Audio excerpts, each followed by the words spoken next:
Hello my dear friend, welcome back to my channel. Guys, मैं आज आपको बताने वाला हूँ बीएड को लेके।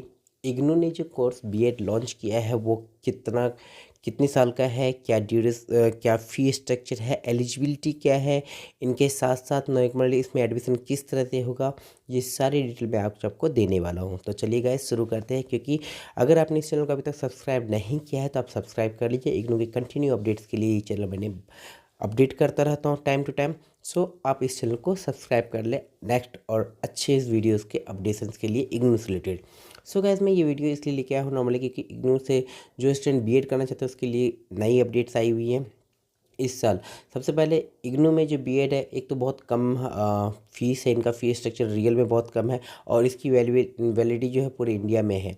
और पूरे इंडिया क्या, वो इंडिया से बाहर की भी वैलिडिटी सेम है कि यूजीसी से रिकॉग्नाइज ये पूरी तरह से। तो इश्यूज़ कहीं पे भी नहीं है इसको करने से। यहाँ पे आसानी से आप कर भी लेंगे और ड्यूरेशन भी इनका सही है। सो गाइस, चलिए देखते हैं वीडियो में क्या क्या है। देखिए, इग्नू में आपको एडमिशन अगर बीएड में लेना है तो बीएड में एडमिशन के लिए सबसे पहले आपको एलिजिबिलिटी देखनी होगी कि आप इस कोर्स के लिए एलिजिबल हैं कि नहीं है। इसके साथ साथ बीएड में डायरेक्ट एडमिशन होता नहीं है। इसके एडमिशन के लिए आपको इग्नू में एंट्रेंस देने पड़ेंगे। जो एंट्रेंस आपका जो होंगे वो डेट में बताता हूँ आपको, और किस बेस पे होगा ये बताता हूँ मैं आपको, किस टाइमिंग में किस चीज़ को लेके होने वाले हैं।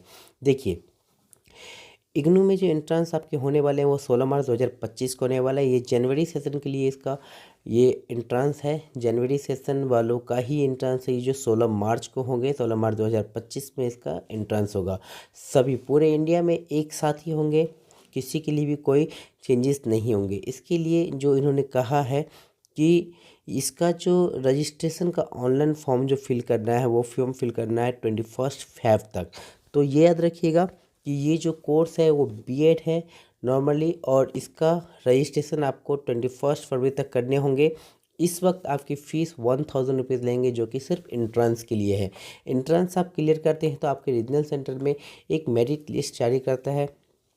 अगर आपका उस मेरिट लिस्ट में नाम आया हुआ है तो आप एडमिशन के लिए एलिजिबल है। उसके बाद मेरिट लिस्ट में नाम आ जाने के बाद आप वहां जाइए, अपने सारे डॉक्यूमेंट को वेरीफाई करवाइए कि आपके पास जो डॉक्यूमेंट आपने कह रखा था कि आपने डॉक्यूमेंट है, ये सब चीज़ आप वेरीफाई करवाइए और उसके बाद अपना एडमिशन लीजिए।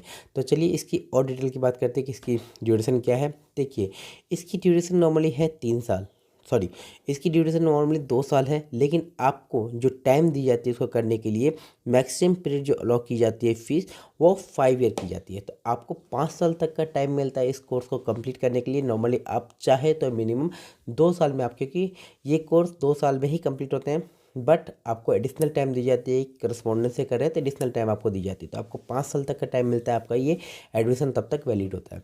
इसके अलावा बीएड आप 2 लैंग्वेज में इग्नू से कर सकते हैं, हिंदी और इंग्लिश। ये दोनों लैंग्वेज आपकी वैलिड है इस कोर्स के लिए यहाँ पे। इसके बाद अब मेन चीज़ है आपकी एलिजिबिलिटी, क्योंकि सबसे ज़्यादा इंपॉर्टेंट चीज़ यही होता है कि आप एलिजिबल हैं या नहीं है।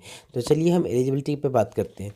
देखिए, इसने सबसे पहले क्या क्या रिक्वायरमेंट की। पहली कंडीशन मैं बताता हूँ आपको। पहली कंडीशन क्या है? पहली कंडीशन की कि अगर आपने बैचलर या मास्टर इन दोनों में किसी में भी आपने 50% ला रखा है तो आप एलिजिबल है। लेकिन अगर आपने बैचलर जो है टेक्निकल साइंस विथ मैथ में या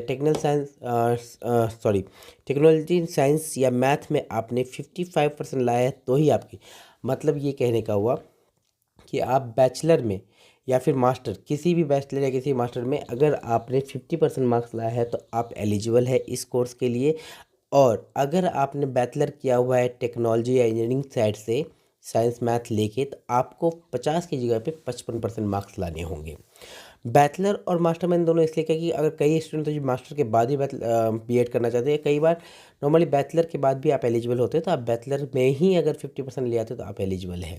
ये पहली कंडीशन थी। लेकिन सेकंड कंडीशन इसकी ये है, सेकंड कंडीशन थोड़ी सी कंडीशंस वाली है जो कि थोड़ा सा टफ पड़ता है स्टूडेंट के लिए। तो चलिए हम सेकंड कंडीशन की बात करते हैं। सबसे पहले तो इन्होंने कहा है trained in service teachers in elementary education. मतलब ये हुआ कि आप एलिमेंट्री टीचर एजुकेशन के अंदर आप टीचर हैं, मतलब आपके पास एक एक्सपीरियंस है, आप पूरी तरह से ट्रेंड है। एज अ कोर्स के अकॉर्डिंग आप पूरी तरह से ट्रेंड है, क्योंकि ट्रेंड का मतलब होता है कि आपने इसकी कहीं ना कहीं आपने इसकी पढ़ाई करी है या फिर आपके पास एक्सपीरियंस गेन है। तो तो ये मतलब है कि आप टीचर में ट्रेंड है पूरी तरह से। और सेकंड कहना है candidate who have complete the NCT recognised teaching education programme through a face to face mode. यहाँ पे इन्होंने कहा है कि अगर आप एनसीटी के तहत जो कोर्सेज करवाए जाते हैं उन कोर्स में आपने किसी भी कोर्स को कर रखा है, लेकिन वो कोर्स फेस टू फेस होनी चाहिए, ऑफलाइन मोड ही होनी चाहिए, कोई ऑनलाइन मोड नहीं होनी चाहिए। अगर आपने ये कोर्स किया है तो ही आप वैलिड है। इस बात का बहुत ध्यान रखिए, क्योंकि एनसीटी जो कोर्स कराती है वो डीएलएड, एमएड ये सब कोर्स करवाती है। तो अगर आपने टीचिंग का कोर्स कर रखा है फेस टू फेस मोड में तो ही आप वैलिड है, ये रखें। और साथ में आपकी टीचर का एक्सपीरियंस भी होनी चाहिए, तभी आप जाके इस फॉर्म को फिल कर सकते हैं। देखिए, दोनों कंडीशन फुलफिल करना जरूरी है। बैचलर या मास्टर में आपकी 50% होनी चाहिए। अगर साइंस एंड मैथमेटिक्स है तो आपकी 55% चाहिए। फर्स्ट कंडीशन ये थी। सेकंड कंडीशन है आपके पास ट्रेनिंग का एक्सपीरियंस होनी चाहिए। और थर्ड है नॉर्मली कि आप एनसीटी के तहत जो कोर्स कराई जाती है वो course face to face mode में आपके होनी चाहिए। ये दोनों कंडीशन आपको फुलफिल करनी पड़े। बट यहाँ पे कुछ रिजर्वेशन की बात की गई है। रिजर्वेशन क्या है कि जो भी SC ST OBC जो भी है, इस तरह की जो आते हैं नॉर्मली, उनके लिए 5% रिजर्वेशन है। उनके लिए 50% वाली कंडीशन 45% में है और 55% वाली कंडीशन 50% में है। तो अगर आप इस कैटेगरी में आते हैं तो भी आप वैलिड है पूरी तरह से।